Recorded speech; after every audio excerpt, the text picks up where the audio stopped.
Naaman was a man of power, a warrior of great renown. As the commander of the army of Aram, modern-day Syria, he was a man who led his king's forces to many victories. He was strong, fearless, and respected by all. Even the king of Aram trusted him above all others.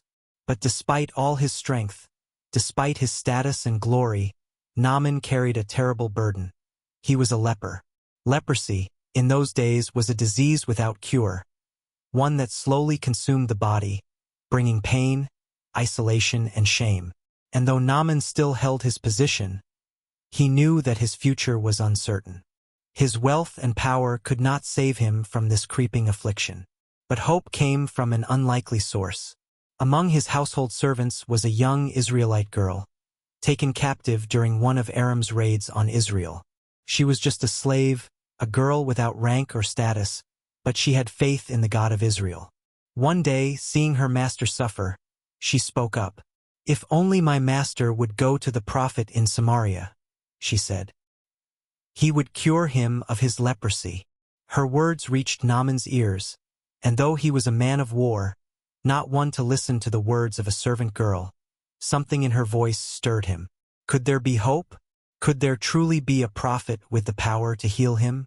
Desperate for a cure, Naaman did not hesitate. He went to his king, and the king, eager to see his greatest general healed, sent him with a letter to the king of Israel, along with lavish gifts, silver, gold, and fine clothing. But when the king of Israel read the letter, he was terrified. "Am I God, that I can heal this man?" he cried. He tore his robes in fear, believing that the king of Aram was seeking an excuse to start a war. But Elisha, the prophet of Israel, heard of Naaman's arrival and sent word to the king. "Send him to me," Elisha said, "so he will know that there is a prophet in Israel." Naaman, with his chariots, horses, and great entourage, rode to Elisha's house. But instead of coming out to greet him, Elisha sent a messenger with simple instructions. "Go, wash yourself 7 times in the Jordan River, and your flesh will be restored." Naaman was outraged. "What?" he fumed. "I thought the prophet would come out, stand before me, call on the name of his God, wave his hand over me and cure me."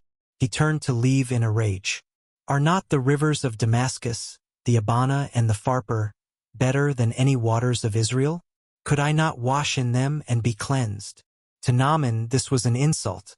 He had expected something grand, something fitting for a man of his status. But instead, he was told to wash in a simple, muddy river. But his servants, seeing his foolish pride, spoke gently to him. "My father," they said, "if the prophet had asked you to do something great, would you not have done it? How much more, then, when he simply says, 'Wash and be cleansed'?" Naaman stopped. Their words struck him. What did he have to lose?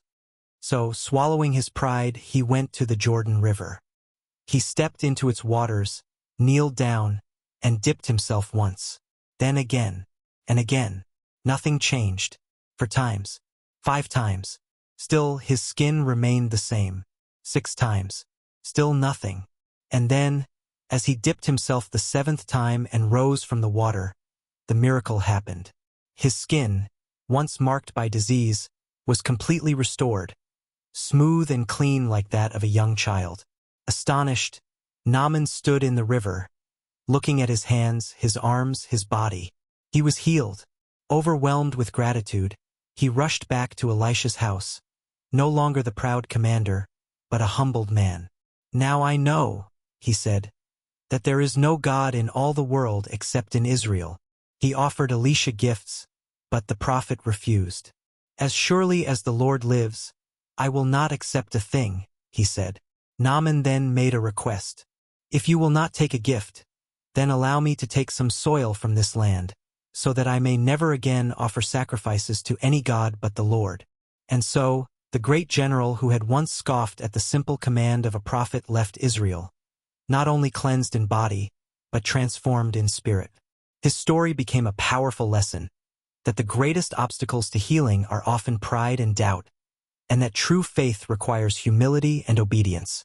Naaman had come to Israel expecting to be healed by his power, his wealth, and his reputation.